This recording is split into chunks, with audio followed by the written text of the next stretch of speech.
It is Thursday. That means it's time for the Geek Chat, and we have seven brand new number ones from We seven have 8. different companies. Let me speak. And one number 11. So let's get right to it. Hit the credits.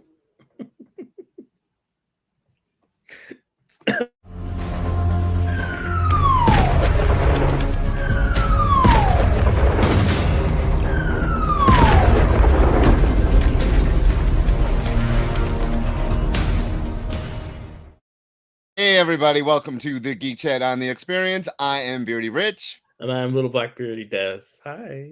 Hi. And we got Triple B in the house. Hey, Triple B. And we got Kenneth. Hi. Welcome and thanks for watching. We got Wow. Bun Chop Kyle on the cans doing our sound. You know, I don't have mutton chops anymore. I've been sick for so long, I haven't been able to get to the barber. So now I just have uneven facial hair. So you went to the Uneven barber? facial hair, Kyle. Yeah, I go. I'm gonna go to a barber to get my facial hair lined up. It is the most relaxing hour of my week. Wow, I totally thought you did it by yourself. No, I usually take a nap while somebody professionally makes me look like I'm from the 1750s. I totally thought you had a stencil, and you're like, "Hey, Paul, welcome in." Yes, welcome everybody, and thank you so much for tuning in. As you can see, I am back in my Black Beardy cave. Gen Con was great. Played a lot of games. Met a lot of people. It was a completely different scene. Although they did have artists, there were no like comic books or anything like that. So it was all gaming. And it was a lot of fun. I cannot wait to go again. Indianapolis, Indiana was the weather was beautiful. The town was great. It's a lot smaller than I expected, but I guess it was because their downtown is pretty small. And it's much more spread out. So I wasn't. And we stayed by the airport, and we took the train in, and we took the Uber in. We lifted in, and it was just interesting. It's like all those states around there are just completely flat. And a friend of mine was saying you can go up on like they were choosing Chicago, and he went up into Chicago into like I guess the Sears Tower, wherever Chicago's biggest towers. And he was just like, "Oh, over there is Idaho. Over there is this place, and over there's." And I'm just like, and they're like, "Well, can't you do that in California?" And we're like, "No." Like, on a clear day, you can see Indianapolis from Chicago. Wow. So hey, Eddie. Hey, Garth Wong. So welcome in. So it was a lot of fun, and I was happy that I was able to do that, to still do the show with you all while I was in Indianapolis. And it looks like the next place we're going is PAX West. So it's what I do during the summer, and I love it. But I'll definitely PAX West. It's in Seattle.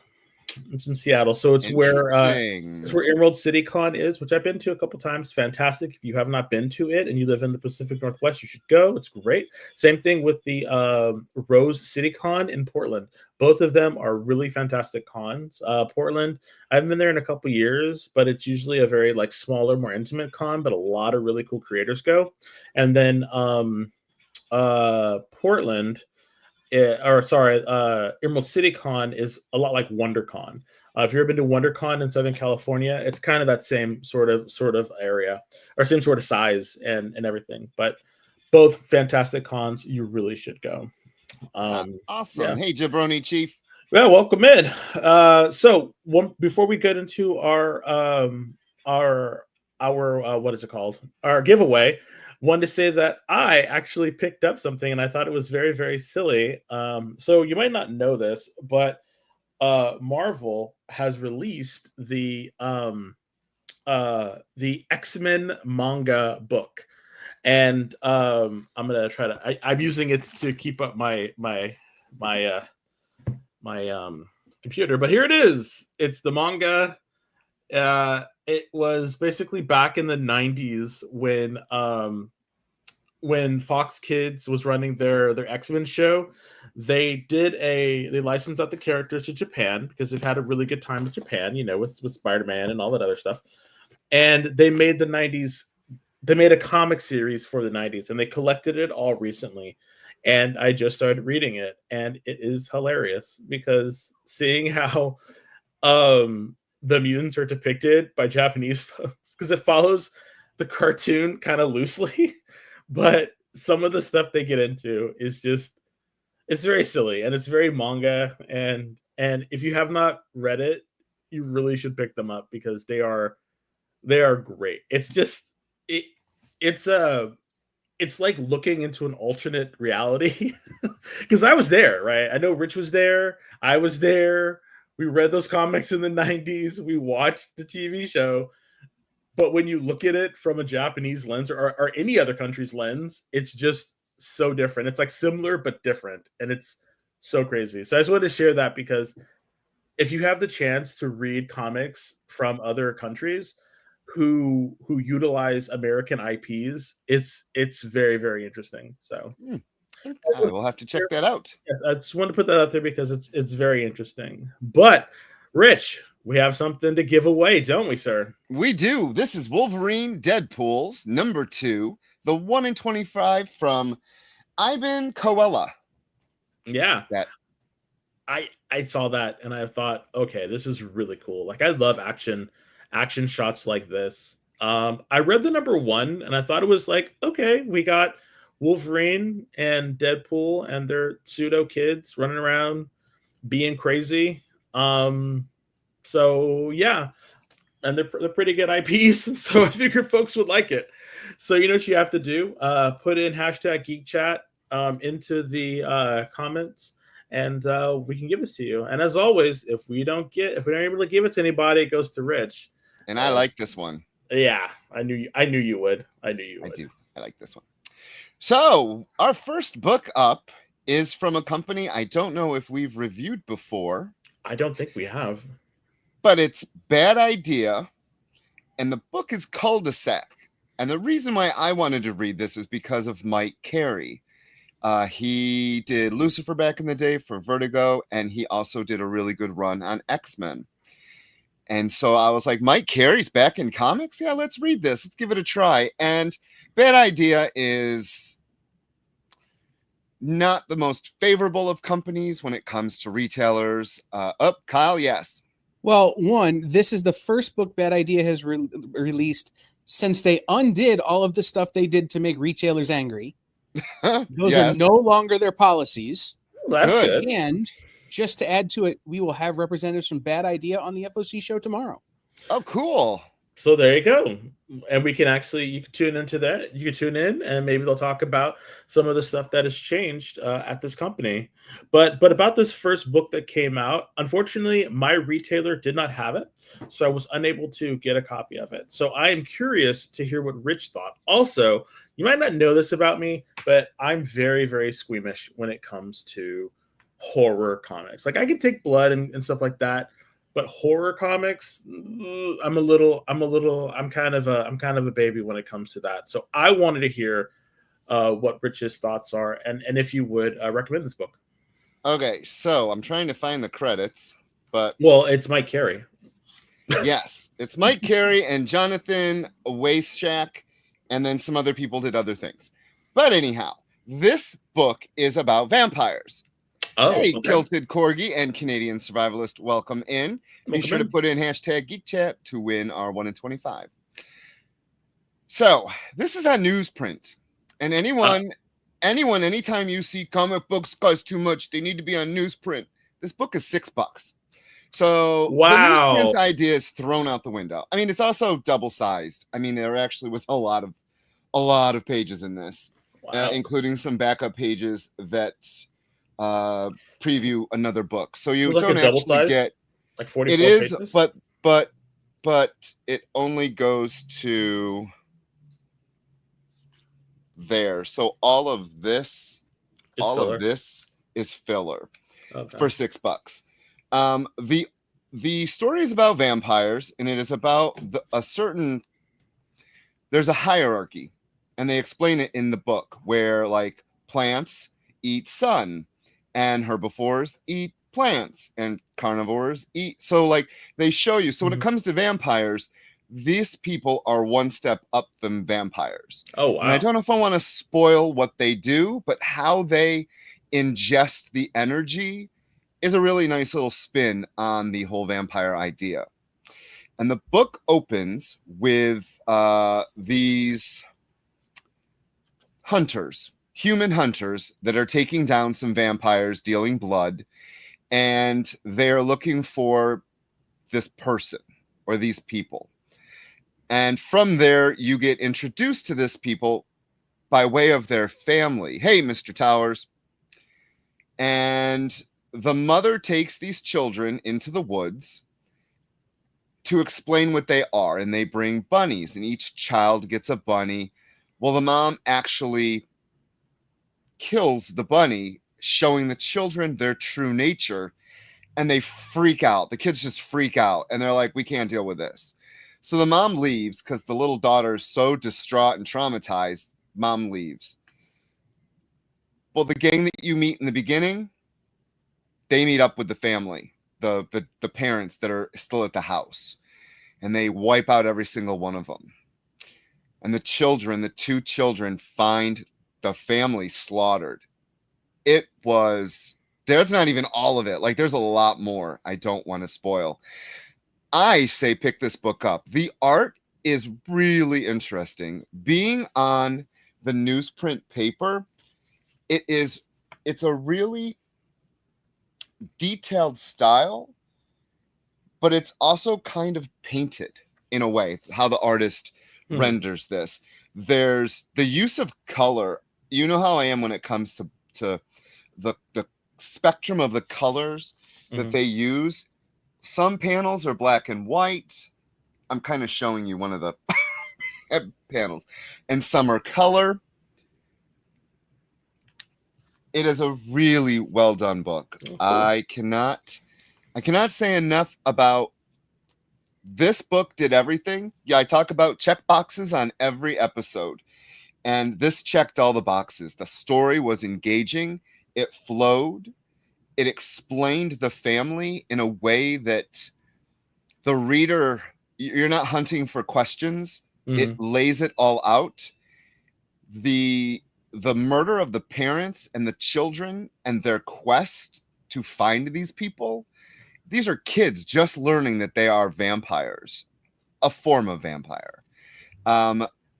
Loved it. I say go find this. Like Des said, it might be hard to find. And like Kyle said, a lot of retailers don't want to take chances on bad idea books. I say this was not a bad idea. This was actually a good idea to put out. Mike Carey, it hit it all for me with his writing. Cool. And I don't know who did what with the lettering, the coloring, but it's all there. I really enjoyed it. The faces kind of reminded me of Sam Keith.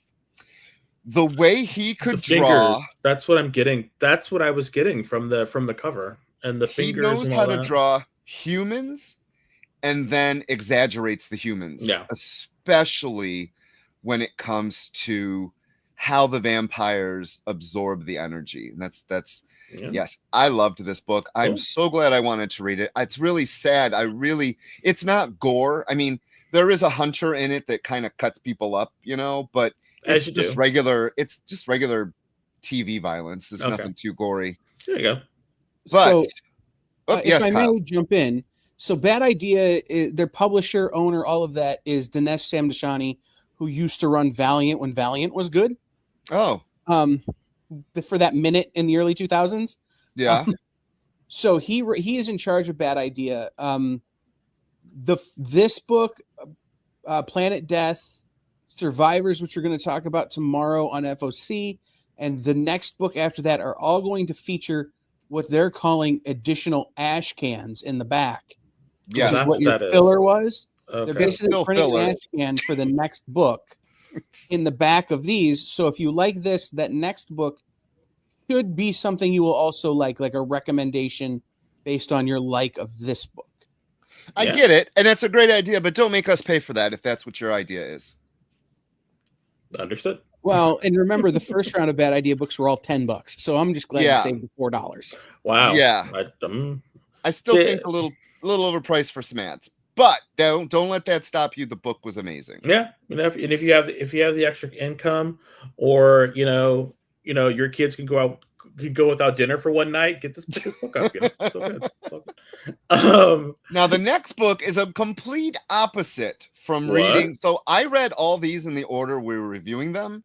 So I read Cul-de-sac on newsprint, and it's all kind of the texture is there, and the it's not slick at all. And then you open Unchosen up, and it's so slick. Yes. It's Yeah. Complete shock to my eyeballs. Complete shock. But this book, this is from Image Comics. I wanted to read this because story and art was David Marquez, an amazing artist. He's the penciler of Uncanny right now, co-doing it with Luciano Vecchio. Color art was by Marissa Louise, and the lettering and design was by DC Hopkins. So he did everything here. And if you enjoy his art on Uncanny, this is the same thing. Like there's no, he doesn't try a new style. He doesn't try anything out of the blue. It's definitely his art. The figures could be all exchanged for the X-Men. That's kind of the visual I got. What was I wrong? Nothing. Oh, Mr. Towers, I love the reimagining of vampires and their lore. There have been some great stories that are coming out, like Blood Type. Blood Type? I am unfamiliar with Blood Type. Might have to pick it up. Blood Type is an EC vampire anthology. Oh, EC. Okay. Interesting. Cool. What did you think of Unchosen?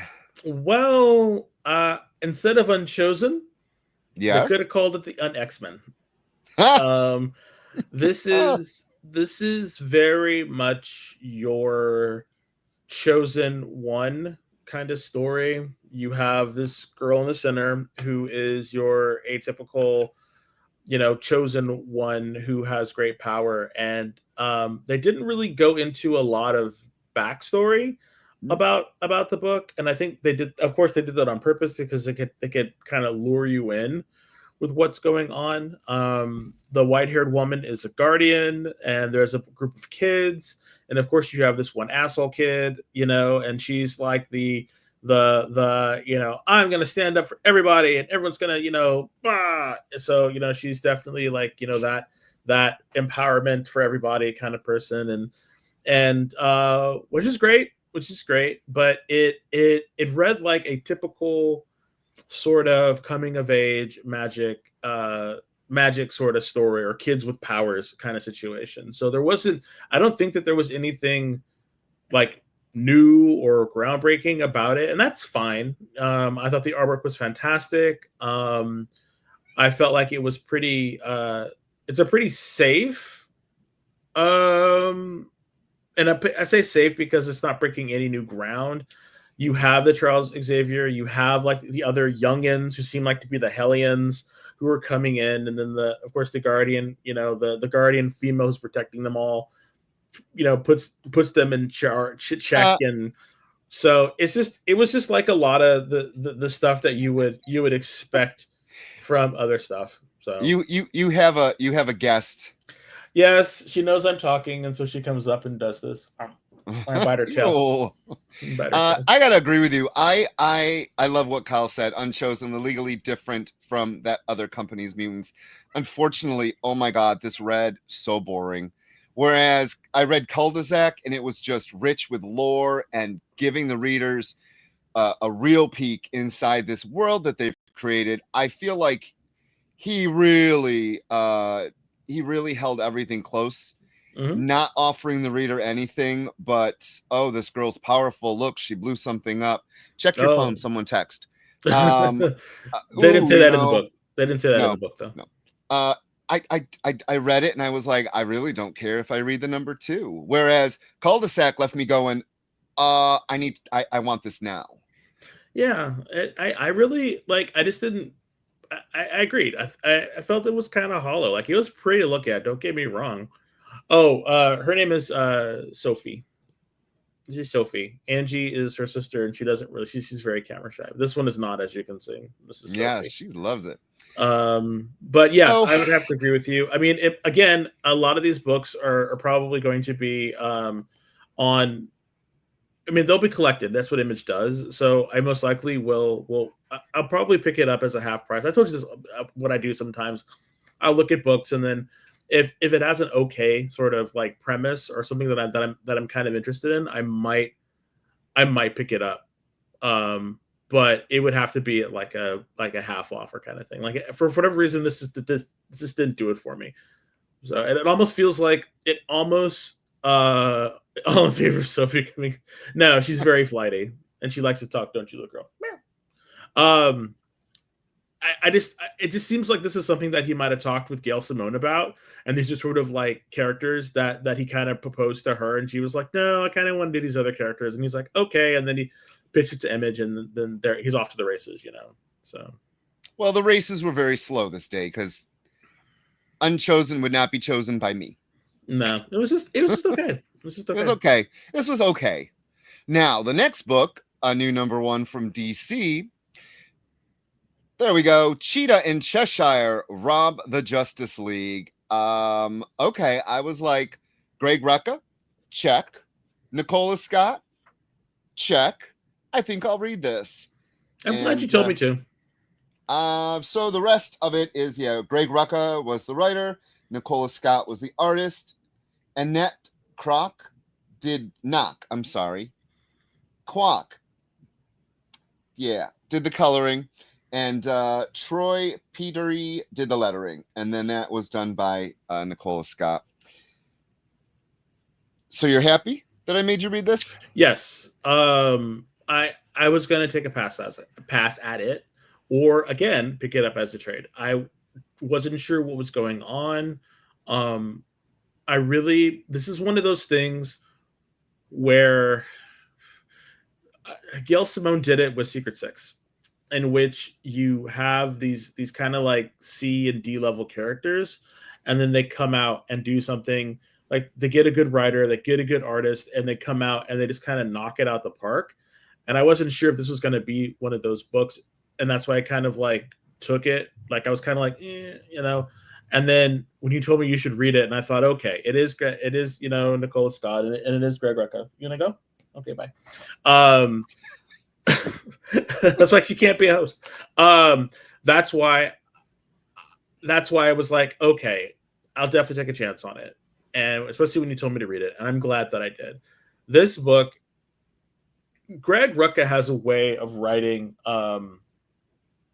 characters that feel real and they feel interesting. And Nicola Scott, the way that she's able to draw faces and just her scenes on the book are just they're so good.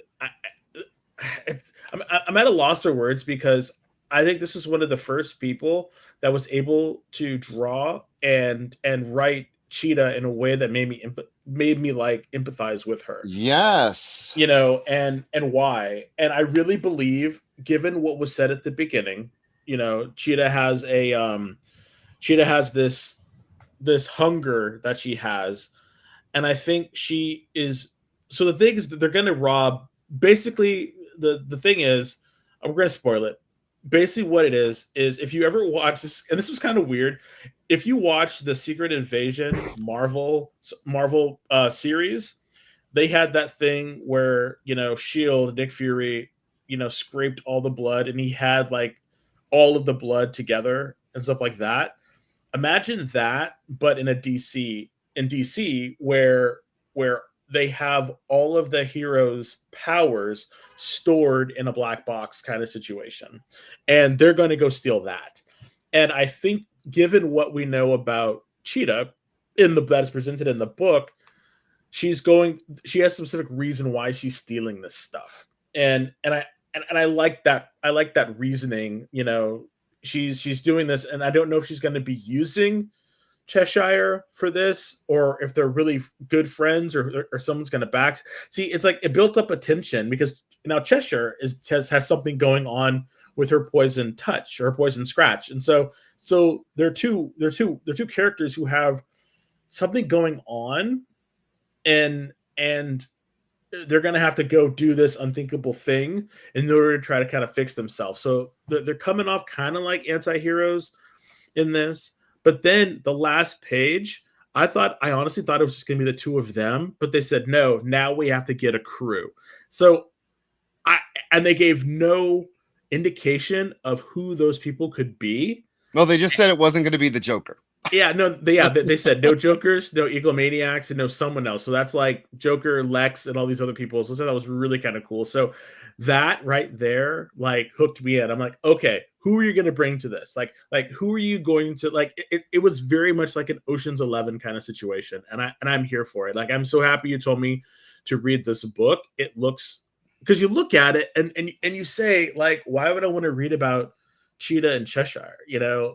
And then you actually read it and you're like, damn, they made me care about these characters, or maybe interested to hear to read what's going to happen with them. And if a writer and an artist can do that, like, that's like half the battle right there. So yeah. I thought this was good. If you really want to pick up something new and try it, I think this one is. I really cannot wait to see who the rest of the crew is. And I really hope it is like some C and D and Z-list characters. That way Greg Rucka and Nicola Scott can really showcase how cool they are. Like, I really hope it's so that they're people that, like, we're not expecting. Like, I don't want to see Deadshot. I don't want to see Harley Quinn. I don't want to see Catwoman. Show me Tin-Eyed Man, or show me, Crazy Quilt, show me these people, that's who I want to see. Hey, Zax, welcome in. You got to admit, though, Catwoman kind of makes sense having read it. Yes. Like, but it's easy, but like as a third wheel. It just seems like the thing about Catwoman is, like, she seems too obvious. There's got to be other people. Bring in Jinx. There's other people out there. It doesn't have to be Catwoman. So I also really enjoyed this book. I love Nicola Scott. She draws the most beautiful women. She does. Cheshire Jade was just so beautiful, so stylish. The fight scenes were well choreographed. It's like she understands action and then yet brings them eating in a diner. Like, and there's little things. One of my favorite panels was the tribute to both their first writers. Right? It was in the warehouse district as they show, and it said, where did it go? It was Peters and Moulton, which was both their original creators. So it was Marv Wolfman created Cheshire, and I cannot find it now. Damn it! Anyhow, what was it? No. I thought it was the other way around, but no, I did. It's cool. But anyhow, I loved the diner scene was really nice, and the throwaway lines when they were talking about like, oh, how's her daddy? And if you're paying attention, who her daddy is, and being bouncing back and forth from her dad. So they talk about her daughter. I'm glad the daughter was mentioned in it. Here it is. Retconned out. It was Wolfman. I'm sorry, Wolfman Chemicals, which Wolfman did. Yeah, Cheshire, and then over here it's Peter. Huh?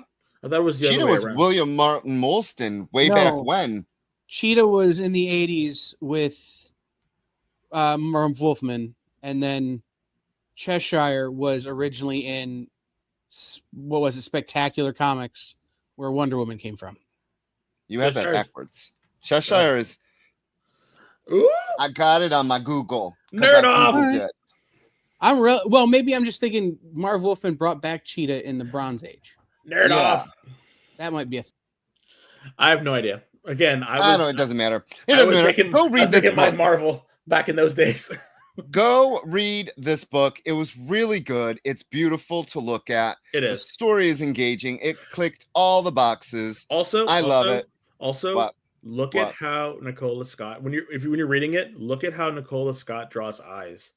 So emotional, like, seriously, like when they were doing the close-up of Cheetah's face and her turmoil and everything like that just the way I swear, y'all, it's a really good book.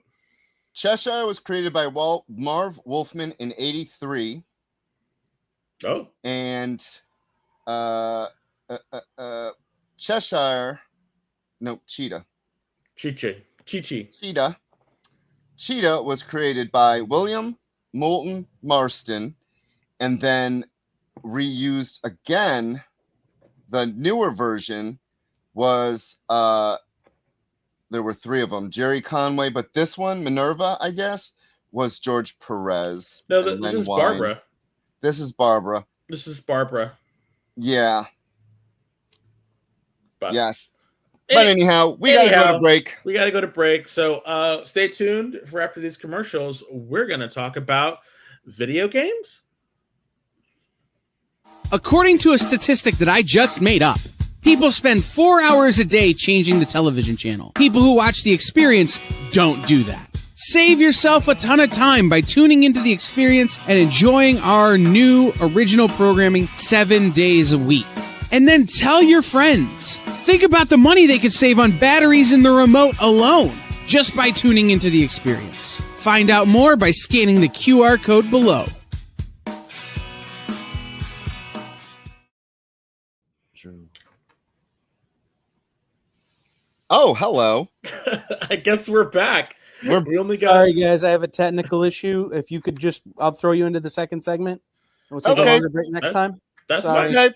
That's fine. I was just looking for the cover artist. I'm like, because I got I got this cover. So the reason why I said we were talking about video games is because the next book we're reviewing is Marvel Rivals Hellfire Gala. And Marvel Rivals is a hero shooter that is on every major console. So this is actually a tie-in to the video game. So if you haven't played the video game, that's fine. I don't play hero shooters. I'm a gamer. I've played Marvel Rivals, but I don't like I don't like hero shooters like this. Like I didn't play I played Overwatch. I played all of them, but I never really liked them, so much. And plus, like if you look at some of their character models, they are like stacked and like crazy, like huge and whatnot. So there is another Marvel book called Marvel Rivals Infinity, I think it's what it's called, and that's kind of like the main line of the tie-in. And then this is a one-shot, which is the Marvel Rivals Hellfire Gala, because of course, Marvel and their Infinite and the marketing team said, hey, Hellfire Gala is really cool right now. Everyone loves that. Everyone's playing Marvel Rivals. Hey, why don't you put some peanut butter into my chocolate? And that's why we have this. So yeah. So on that note, the writer is Paul Allor. The artists were Luca Claretti, Daniel Scalisi, and Ig Guara. The color artist is D. Cunafi, and the letter is Vicis Josabino. Haven't heard that in a while. And the main cover is by Simone DeMeo, and I got to Adam Warren because I love Adam Warren. Because Adam Warren is awesome. Yeah, and that cover was awesome. The inside was very story. It was the never-ending story, and I would sing that song, but we're not allowed to because the story seemed to go on forever. No, it did. It. Oh my God! I turned the page and I was like, did I not just read this? A little long in the tooth. The art was fine. It's very. Would you call this a form of anime, or how would you describe this style? I mean, you could call it American manga, if you wanted to. I mean, it has that manga overtones, but exaggerated. Like if you honestly look at the characters from the game, you can see that they're very like they're really over designed. Like their costumes and whatnot are really over designed, and I honestly thought that this was really kind of toned down, actually, because some of them are supposed to be in their alt skins that you could get in on the. Well, it kind of is a fighting game. You run around in the game. You run around like you're in. Okay, where was the place? I can't remember the name of it, where all the wizards fought Scarlet Witch and Multiverse of Madness. Where's that place? I don't know. Shangasu, whatever. She started killing all the sorcerers. No. Anyway, you're running around that place, and it's a map, and you're trying to kill each other with like superpowers. Like Psylocke is in it, Storm is in it, Spider-Man's in it, Venom's in it. So wait, you say so in this game, as you're playing, do you just change your clothes? No. Before you start, you pick a skin that you put on, and you can run around for the match looking like Patch, or you can run around looking like, because you notice they change costumes often. Yeah, like, well, that's what I mean. Just changed. Like, yeah, Magic goes from wearing her Demon Child armor to then wearing part of the Demon Child and then an X-Men costume. Yeah. And then at the end, she's wearing it. I don't know. Yeah, I don't know. I was like, did I drop acid while I'm reading this? Because this is weird. That's part of the game. You get these skins, and you can get it, so everyone loves it and that's why there was a ton of people that you didn't think would be all together. Hey, welcome back. You saw a bunch of people who you didn't think would be together. Like there was the Thing and Fantastic Four. Jeff Shark. Yeah, Jeff. Well, these are all characters that are in the show, that are in the game. So this was just kind of a story. And one of the last season, they introduced a whole bunch of new characters, and Ultron was introduced in last season. So Ultron, they built this story around Ultron, though there is no real story in it. Just that Galacta, the female Galactus, that's his daughter, is sort of like the ringleader who puts them all together and makes them all fight each other. So that's why the female Galactus was looking down at them, going, "Oh my god!" That's her character in the game world, the game. In the game. And so don't bite that. And so that's why it's that's why it looks like that. So this is a complete tie-in. Imagine you go to a movie and it's like an IP of like the Smurfs. This is exactly what that is. It's an IP tie-in. It doesn't matter. It didn't matter. I'm very surprised that you wanted to read it. I had no clue what it was. Yeah, I really had no clue. Because I'd have been like, Hellfire Gala. Yeah, we got screwed out of one this year. Let's read it. No, this was not a Hellfire Gala. This was silly. It was fun, but yeah, it made no sense in the whole context of it. Oh my god, it was basically cotton candy. It was colorful. It was fun to consume, but that's it. Yeah, I mean, that's again. Very surprised you wanted to read it. I was like, okay, I don't play the game. Let us know in the comments if you play Marvel Rivals and you like it. That'd be kind of cool. I don't. Well, sticking with the whole computer, I guess, video game. The segue into this. See, did you ever have a Tamagotchi? Did anyone did anyone watching ever have a Tamagotchi? Yes, and they just brought it back, by the way. Did they really? Yeah, they the Tomodachi company or whatever, they just brought it back last year at Comic-Con. They released I guess they celebrated something, and they flooded the market with these specific Tomodachis. So yeah, the third or fourth wave Tomodachi wave is hitting the shores right now. So yeah, Tomodachi Life. There was a new video game that came out. Tomodachi Life. There's the actual Tomodachis you can get.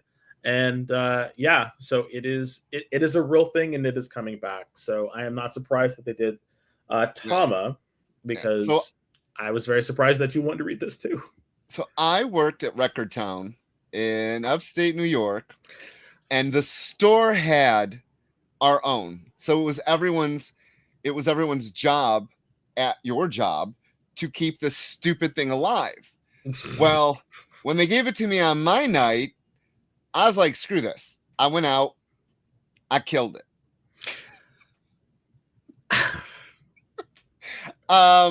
This is why you don't take care of our cats when we go away. My staff was not happy with me at all. So here from another new company, Panic Entertainment. I think they only have I looked them up too. They only have a couple books out. This is a 6-issue, and look, I'm going to say something nice about Panic Entertainment and whoever designs, their covers, because you get every single person, including the cover artist, on the front of this comic book. And I give them 2 thumbs up. This was awesome. This is what every company should do. These people all contributed and worked on this book, and they all get their cover credits, and I love it. So Gotta Kill 'Em All is in a little, you can't really see it, it's down there, but this is basically the story of a Tamagotchi. So the writer and creator was Adam Schlagman and Doug Pascoe. The artist is Daniel HDR. The colorist is Peter Pantazis. Letter is Patrick Brousseau. And the cover A was done by Dustin Nguyen. And then there was other covers. I just got the main one. I'm really upset, though, because as I'm reading the back of it, Tony Fleece did a cover, and it's a collect. So you got to collect them all for all 6 issues. And I was like, damn it. I love those kinds of gimmicks. But you have Panic Entertainment. Never heard of them before. No. Saw this. Kyle, and I was like, oh. Have you heard of Panic before, or is this something new for you too? Yes, Panic has been around for a minute, but they just rebranded as Panic. They're a company out of Greece. I'm trying to remember what they used to be.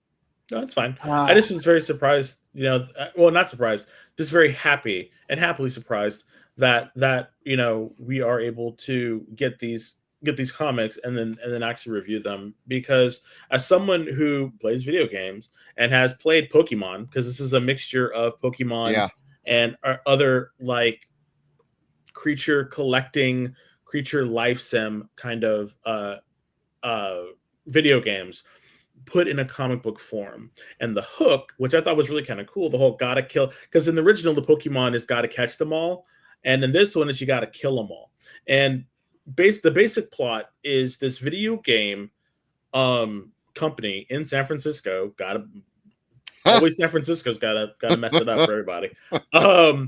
These companies creating this virtual reality cyber pet that's like a Tomodachi and a Pokemon. But the problem is, for whatever reason, I'm assuming that they didn't really explain this, but I'm assuming is when their happiness level gets to 0, they become feral and they can actually affect things in the real world.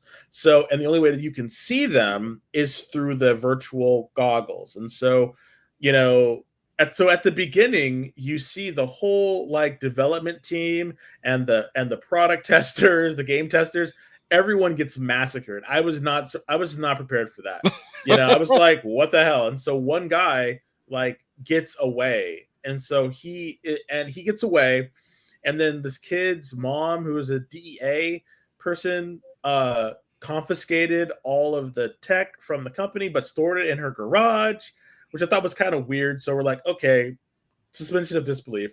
And then the guy goes and tries to recover it, because he has to stop them from getting out into the wild, because it was all in contained area in the offices. And so now the kid, finds the drive, and opens one up, and he picks this one creature called Tama. And so Tama is the one creature, but in the back they list all of the creatures. Oh my god, some of them were really cool. Yeah, they're called companimals is what they're called. So not Pokemon or anything like that, or Tamagotchis. They're called computer animals, so comp animals. And so I don't know if this kid's going to go on a journey to kill all the other ones because Tama likes him or something. I don't know, but I can only imagine that it's going to get bloodier. So I thought it was good. This no, I just said I thought it was a really good. Like hook and a concept, especially if you play like Pokemon Go or if you play stuff like that, like virtual reality. Like I thought this was kind of cool, and I like that it's 6 issues. It's a contained story, and hopefully, it will grow into something more, and that's what I like about it. You're going to say something, Kyle? Yeah, I remember why I thought Panic was something else. Okay. It wasn't something else, but it's Chris Longo, former publisher of Heavy Metal's new company. Oh. And it's Adam Schlagman, who is the executive director, and he worked on this book, was the VP of Film and Integrated Content at DC for years. Doug Pascoe, who was one of the writers there, wrote The Outpost, and Chris Chang, former manager of finance at DC. They got a lot of the DC cast-offs from that big layoff DC did a couple of years ago. Oh. Yeah. And then Chris Ryall, who I'm sure Rich has met over the years of being in the business, is their COO. Wow. Well, so this was a really good, for me, first introduction to their company, and I really thought it was fun. Like Des, the hook was enough, and then at the end, you learn what this Tama will do for this boy. And I was like, oh, okay, I'm here for it. And then you read a couple pages and it shows you like scenes, upcoming scenes, and then you get to that two-page spread of all the new, gotta catch them all and kill them all. Read all the descriptions. Really, I like that it's all about when they get mad. Like when they get mad, their powers come out, and as you can see Tama's feral mode. So I'm so glad we read this. In the back was an ad for another upcoming book, and I'm like, oh, okay, I think I will look up some of these. So their tentpole book is coming soon, written by David Dastmalchian, who was Polka Dot Man. Yep. Well, we'll be reviewing that. Part of this company. Well, cool. That's awesome. I always love it when folks get laid off and they're able, not when they get laid off, it sucks, but when they're able to rebound and continue into something that they love and they're passionate. And I'm really happy. So, and if this is like one of their first books and they have their tentpole book coming out, we'll definitely check it out. So definitely stay tuned for that. So can you show the giveaway so we can let everyone know this segment, what we're giving away? Awesome. This is Wolverines and Deadpools number 2. This is the 1 in 25 from Ivan Coella, and it will be yours. I was about to say if the price is right, but wrong game show. No, all you have to do is put in hashtag Geek Chat and then you can win it. No, like we're not going to make you price grocery items, so don't worry about that. Although I think if I was ever going to go on like a grocery shopping pricing game, I'd probably go with Rich and Coog and Paul because probably Rich and I think Rich would probably be better than Paul. And what? And guessing, because y'all go to the grocery store all the time, We do. You know what I want to be on? I want to go on the quiz with balls. Paul loves that show, and I, for some reason, I don't know. Like I'll watch the 1% because I like those like brain teasers and just to show how stupid I am. But like the quiz with balls is just so silly. Like that's like someone basically, I swear to God, someone was in a meeting and they said we need a game show. Oh, Scott, pitch one. The quiz with balls. Oh, that's so funny. And then the like someone higher up said, I like that. Develop. I like that. I don't like this year. I don't like the new format. I like the last season's format, but and the match game is completely ruined. My favorite game show is unwatchable. You don't like Martin Short? I hate Martin Short. Oh, the contestant we only watched the first half of the first episode. That was we couldn't even make it through a whole episode. It was that bad. Yeah, we're fans, so we're gonna definitely try again. But we got to the first one. But all right, I guess I gotta stop stalling because the next book up is Ancestral Recall from Ahoy Comics. Why are you stalling? And this was written by Jordan Clark. The artist was Adigun Ilyan. The colorist is Pippa Boland, and the letterer was Rob Steen. And this, out of all the new number ones we're reading, was my least favorite. Oh, why? The art was not my flavor. The story was really, really, really, really, really, really, really boring. And I made it halfway through this and I was just like, Just couldn't get into it, huh? no, not at all. Yeah, Not at I mean, all. so I do think that this is kind of a hard sell because you're introduced to a guy, or you're introduced to this concept that people are just disappearing. Right, number one. People are disappearing. You don't know why.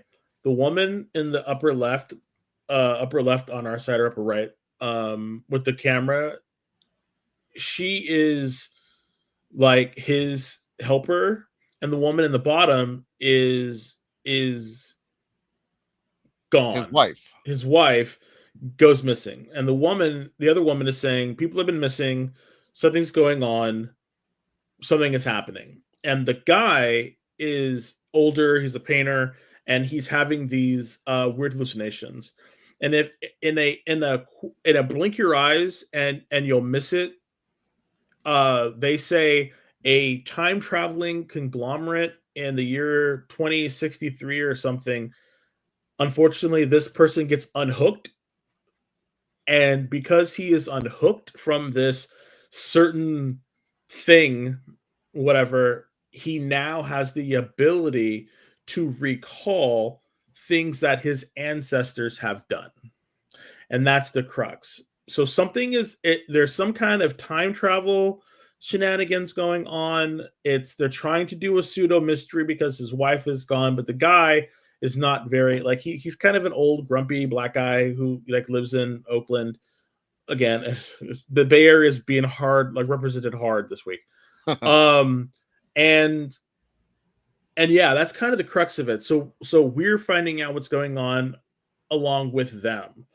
I do have to say that I would agree with Rich that the artwork is not doing the book any favors.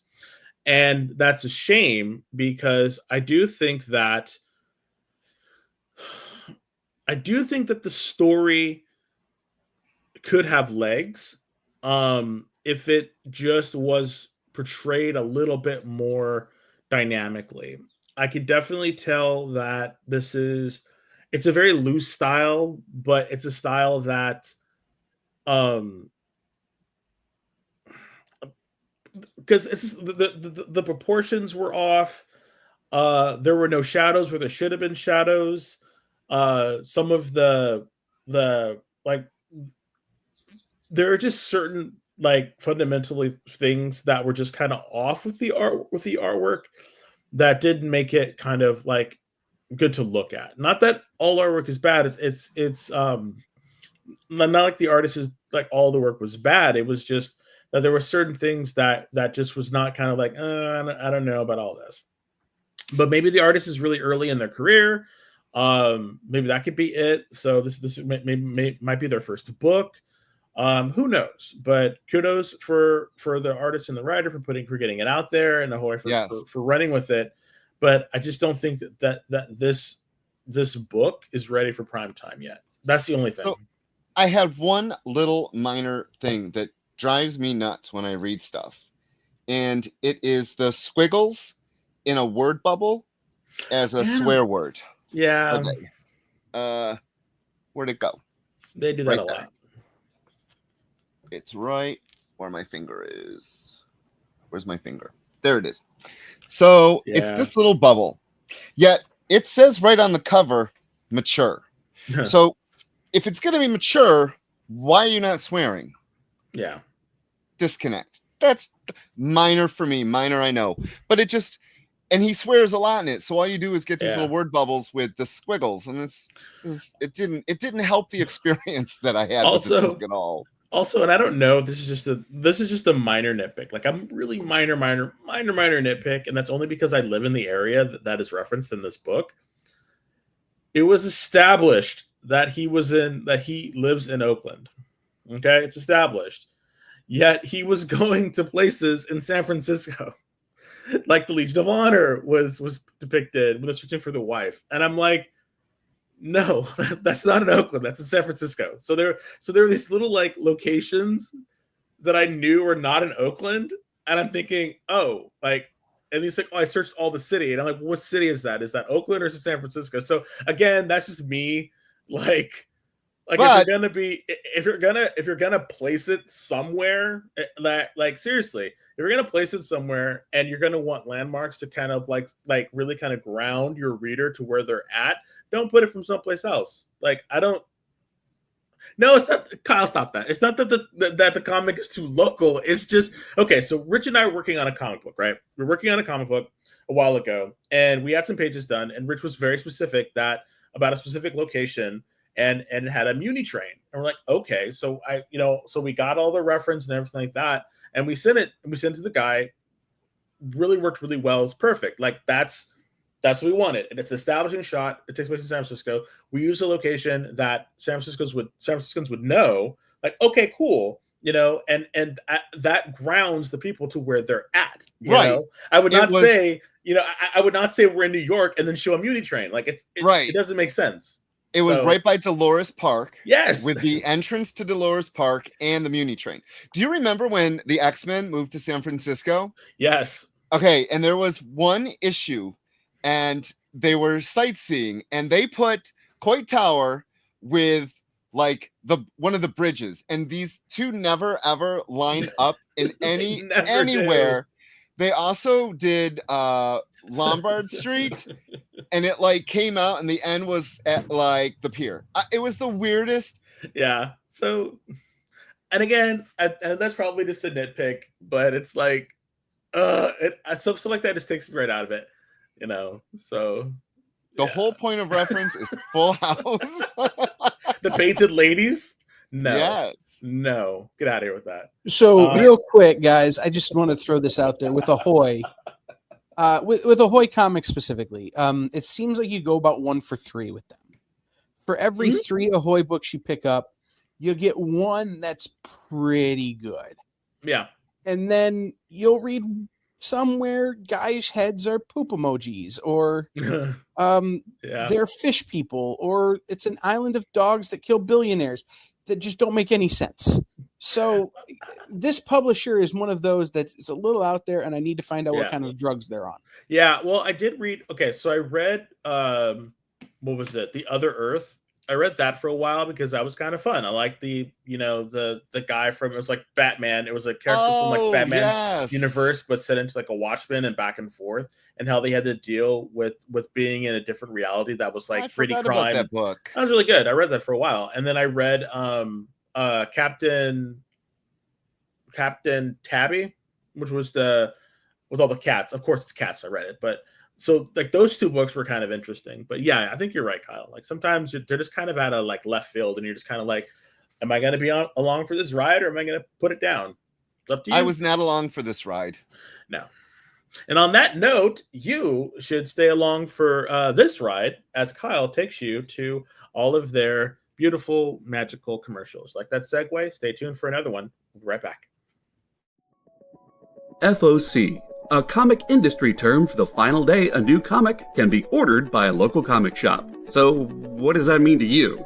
Well, it's your last chance to order a new comic book from your local comic shop.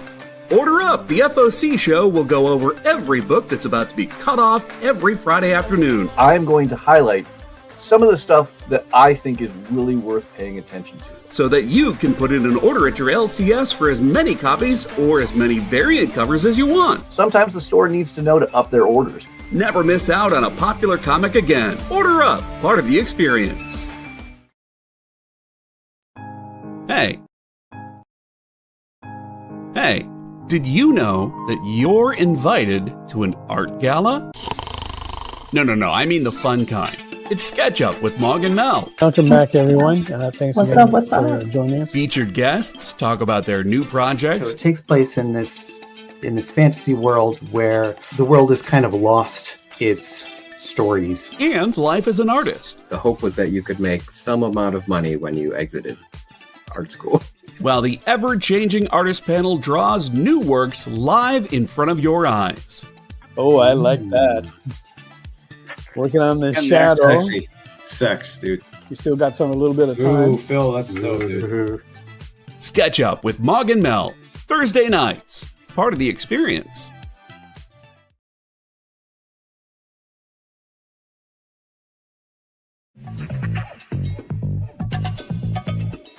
Live from New York.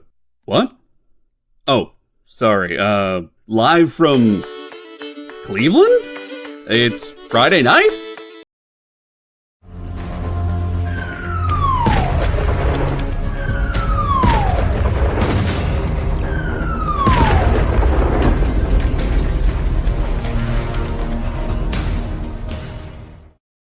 Hey, everyone.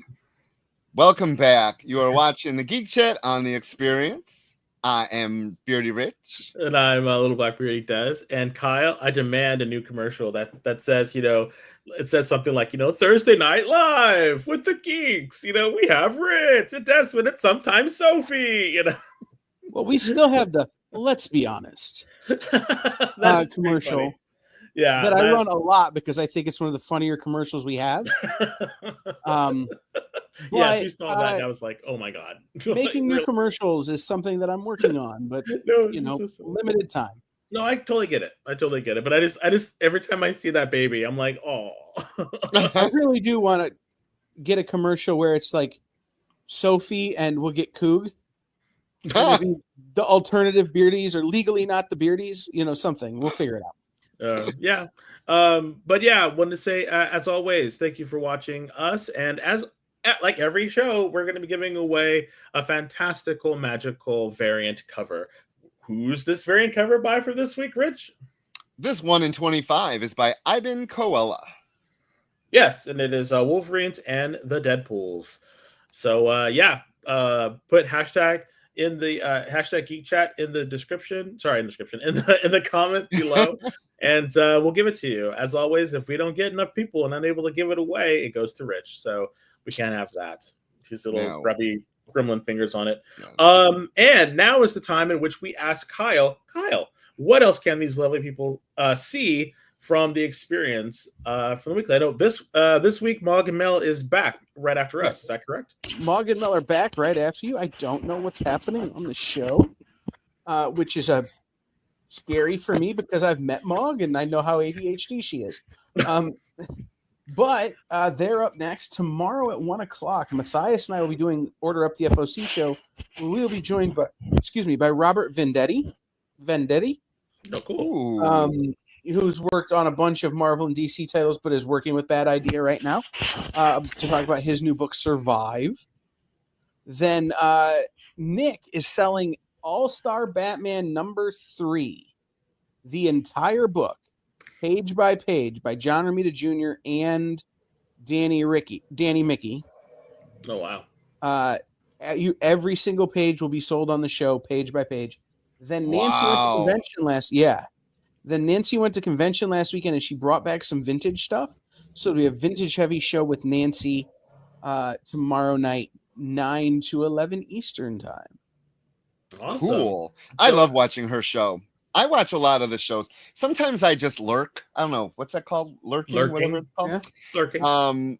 But I like watching our shows. I think. Did you make it to my show last night? I didn't. I'm so sorry. Oh, you're gonna get big angry with me. Uh-oh. We recast entire movies with modern actors. So we recast like Indiana Jones with who's gonna play Indiana Jones, a modern actor. John Stamos. But there were some that people were like, you cannot recast this movie. The Lord of the Rings shall never be recast or whatever. So I can't wait for Rich to scream at me for, what were you thinking? Oh, I can't wait. I watch a lot of these shows. When Coog goes to smoke, I have a good 10 minutes. So, hi, SF. Yes, and we support lurking as well. We don't, whatever you do in the comfort of your own, home or bathroom, whatever, we like it. Thank you. If Garfwan wins, so we got a Kyle. Make sure we do it. So Garfwan. No substitutions. Hey, unknown. I lurk all the time. Yes, I like to watch. You're trying to learn stuff from us. Ugh. Hey, we are very knowledgeable geeks. We've been doing this for over 1,000 years. Seems like it. But who's been around for 1,000 years? Who? Godzilla. So I don't know about you, but Godzilla's a whore. What? Because he is everywhere. Oh, he is everywhere now. He is everywhere. Like, he is in DC. Like, he slides into DC's DMs. He slides into Marvel's DMs. He's in Image's DMs. I'm like, this guy gets around. And I'm like, how many Earths can he destroy, really? Now, this Godzilla is taking it to America on his world tour to America, and he's destroying each city. Like, again, I want to be in the room with the people who said, hey, let's have Godzilla just take a tour of the United States and just blow up big cities.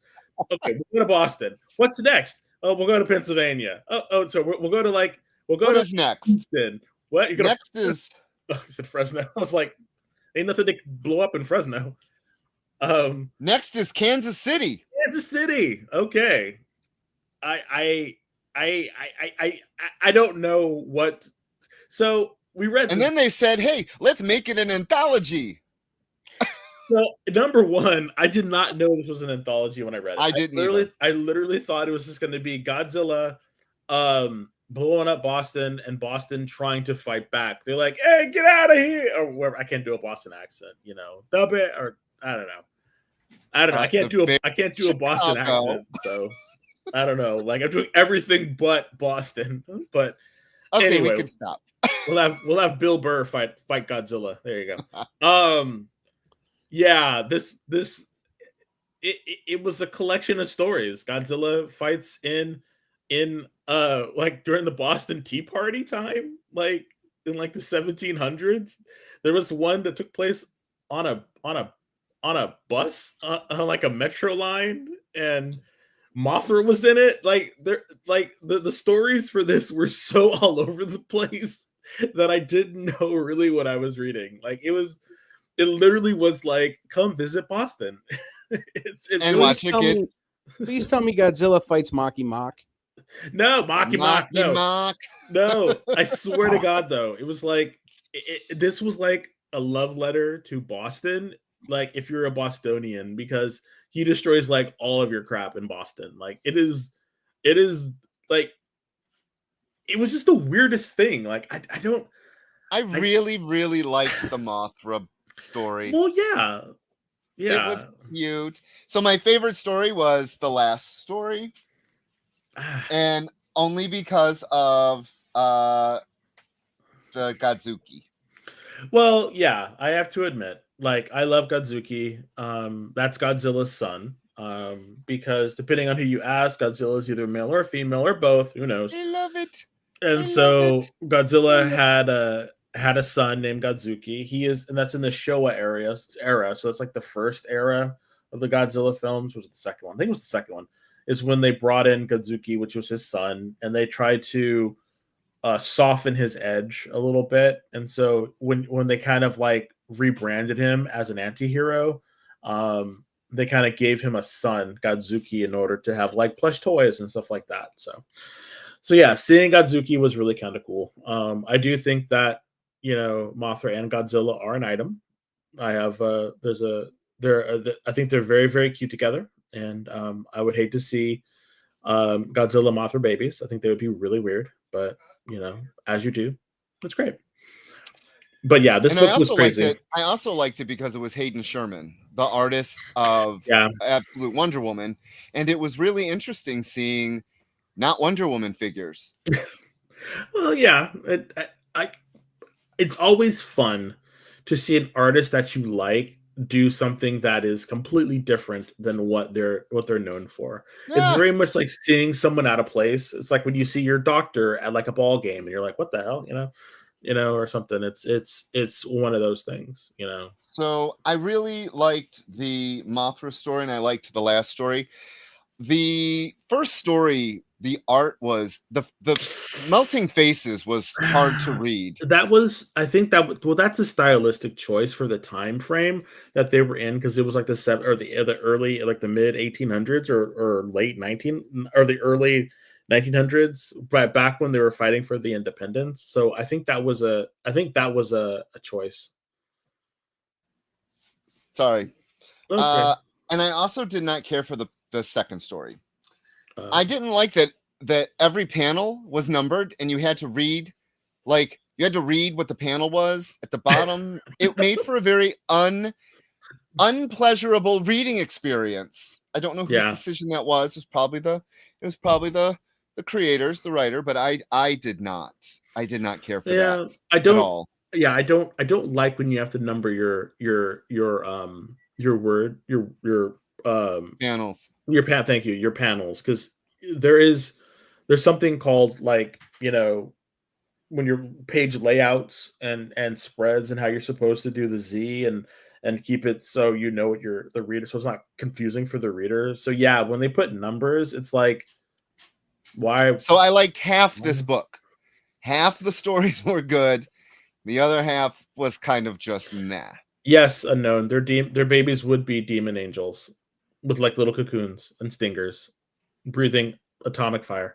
Last book is my book of the week, and it's hard because Cheetah and Cheshire was really, really good, but I don't know what happened, and maybe you can correct me if I'm wrong. Is this the same writer from the beginning? I believe so, yes. Okay, so it was Storm number 11. And I'm going to talk real quickly about 10 and 11 because this is the two books that continue off of this Thunder War thing. But feel free to read the credits, Rich. Sure. I just want to say, Kenneth, thank you for your support. Yes, it's Kenneth. Always great. Thank you, everyone, for all of your support. Yes. Okay, here we go. Oh wait, this is 10. I had to pull 10 out because I read 11. I'm like, oh damn, I didn't read 10. So I had no clue what was going on. So Murwa Aodel is the writer. Mario Santoro and C.F. Villa did the art. Fer Cifuentes Sujo, Alex Guimaraes did the colors, and VC's Travis Lanham did the lettering. And I don't know why I read that when the title page is right after it, but I made do. Yes, so go ahead. You tell me, because this was a Des pick, everyone. I was just planning on the number ones, and we actually had another number one, but I couldn't get hold of that one. Yeah. To read, which would have been Mighty Morphin Power Rangers. Rita's Rewind. Yeah, it's about the past going to the future, or it's whatever. It's kind of another video game tie-in. That's what I thought was kind of cool. Because I thought like Marvel Rivals, Hellfire Gala, Tama, and then the Mighty Morphin Power Rangers would be kind of like I couldn't. It's fine.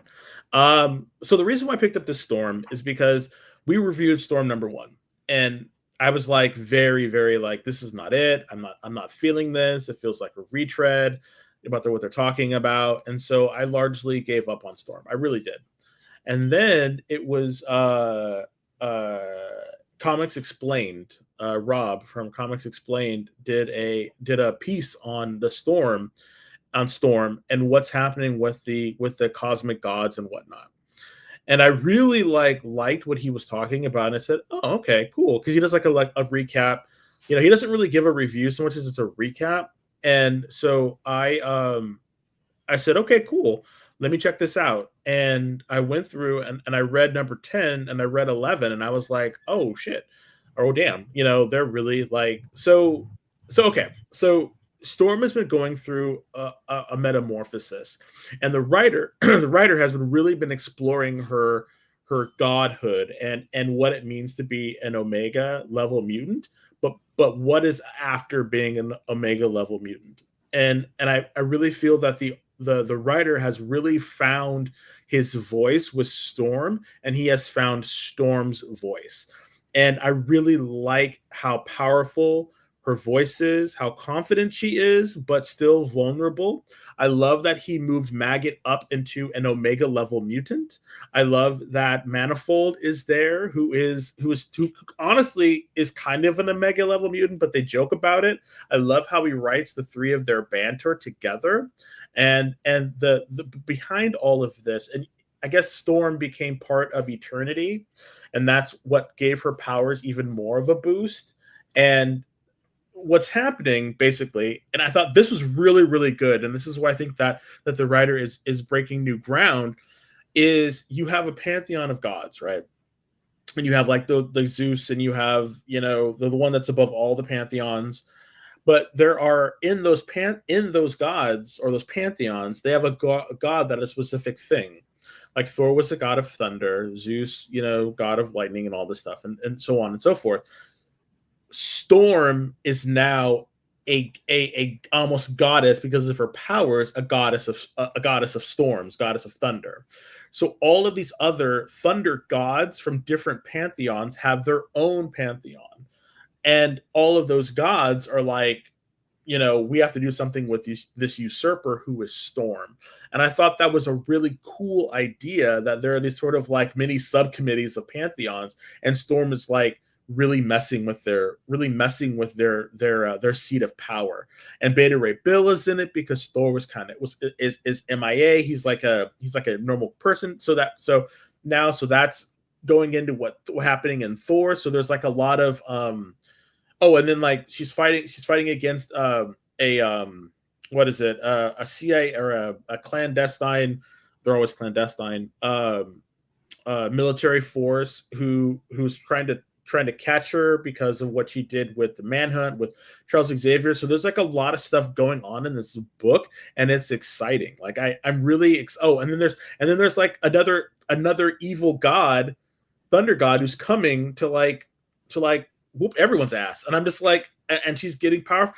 I don't know, just something about this. Like at first I was like, oh, this is going to be boring. It's going to be blah, but like, it's not. And I was like, damn, this is some really cool stuff, you know? So I am really liking Storm. I'm thinking her voice is very unique, and the writer has found it and is amplifying it and making it better. And everything around her is being amplified because of it. Like, I really believe that if you're not reading Storm, you're kind of missing out. It has been great. It has just been great. And so much so that Rich dropped his stuff. What is your thought, Rich? Well, I was like, okay, I read them and you didn't get it, huh? But it's so much fun. Like the stuff that she's doing and how powerful she is. Maybe it's just like a hot diva moment. I don't know. Maybe it's it is, because unfortunately the story that's over. It's probably going to either be relaunched after this whole Age of Revelation happens. Yeah. Oh yeah. It's a wrap. I'm happy that I get to go back and read them all and see where it came from. I just hope that what this writer has put in sticks. Literally, Mr. Towers. I won't. Oh, mic drop. But I get it. I don't hate it. I'm glad they're doing something with her. Thank you. They're doing something, because for the longest time, they're doing more with her in her own book than they are in Avengers. In Avengers, she's useless in Avengers. I don't understand why she's there. I completely forgot that she was even in Avengers. And I think the Avengers writers forget that she's an Avenger right now anyway. I have no idea why they did that. It was dumb, and she needs to just come on home to the X-Men. Come on home, girl. It's okay. We need an X-Men the X-Men are a mess. We needed a proper X-Men title with the whole family in it, instead of these splintered off, everyone is grieving books that are just no fun. Funny books. Yeah, I think that's the main crux right now that's going on with the X-Men for me. I think you nailed it right on the head. The whole grieving process for Necrosha for Genosha for Krakoa, thank you, is like, I think it needs to be over, and then now going into another sort of like mutant utopia thing just seems, it just, like I said before and last week, it just doesn't, like, I think that's why, for me personally, I think that's why I'm gravitating more towards the DC books, because they're just brighter right now. It seems like everything in Marvel's very doom and gloom, and I'm just not about that life right now. Like, I like it, like, I like this stuff. And so I guess that's why I'm liking Storm, though, because she's projecting like power, and she's projecting like heroics. I mean, last issue, damn, Maggot, his maggots now can eat anything because of him becoming an Omega level mutant. And so in order to make him more stronger, they ate a dead god, in space in 3 days. Like, and that supercharged Maggot. I'm thinking, like, who's thinking about having Maggot, eeny and meeny, eating a dead god in space so that way they can fight another god? Like, come on. Like that's some really cool. That's some really cool-ish. So I'm happy for it. Yes. I'm here for it. I'm sad that I was late to the party, but that invite at first, that first party was terrible, and I'm glad that this party is now like bumping, and I'm like the music is good, and I'm feeling the DJ now. So, you know what I'm looking forward to, real quick? DCKO. So am I. I cannot wait to read that. I'm looking forward to everything that's happening with the Legion War, Legion of Darkseid War. I'm looking forward to all of that DC stuff. It's weird. It's weird being a longtime Marvel fan and just being kind of like with Marvel, but like with DC. It's weird. It's a weird feeling. It's all transitional. It is. I got the ash can they gave away at San Diego this week. Oh, yeah. Look at him. And I may actually buy a DC book and not a DC trade for the first time in a long time. Wow. Well, hell, I mean, you heard it here first. Of course, I'm going to save a bunch of money because of Age of Revelation. And yes, abandoning Marvel because of David Gabriel. Anyway, you are killing me. I mean, we'll review them. Still salty. That's what we do. We will review them, but yeah, stay tuned. Because we'll let you know what we feel, and we won't let Kyle we won't let him not listen to us when we're talking about it. He has to listen.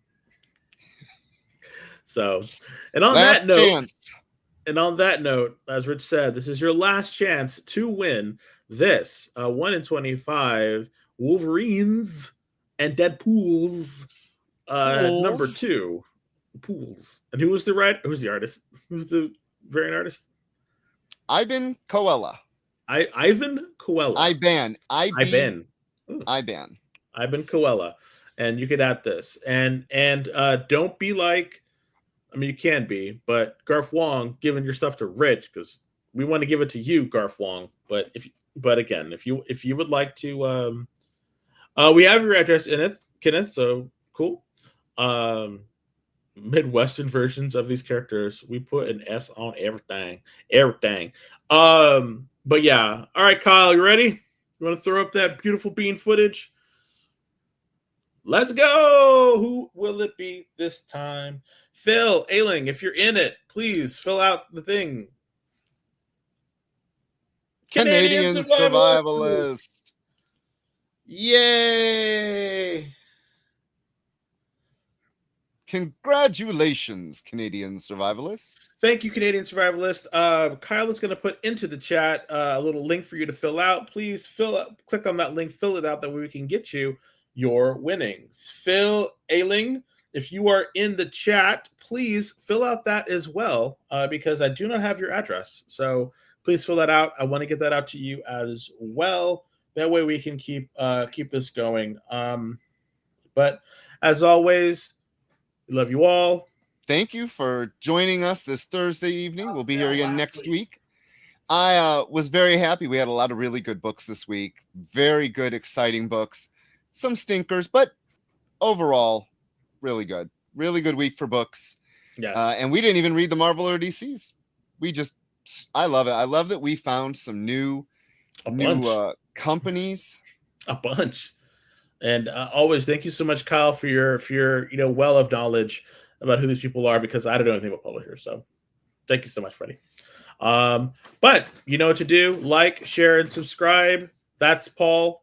Not Phil. He got his. Oh, the one from last week, Alan Scott. Oh, sorry, Alan Scott. Sorry, thank you, Alan Scott. Phil got yours, Alan Scott. Thank you, Paul. Thank you, Paul. Sorry, Alan Scott. If you're in, please. He's the bookkeeper. So, Alan Scott, please. Yeah. All right. So, all right. Talk to you later. Bye. Bye, everyone.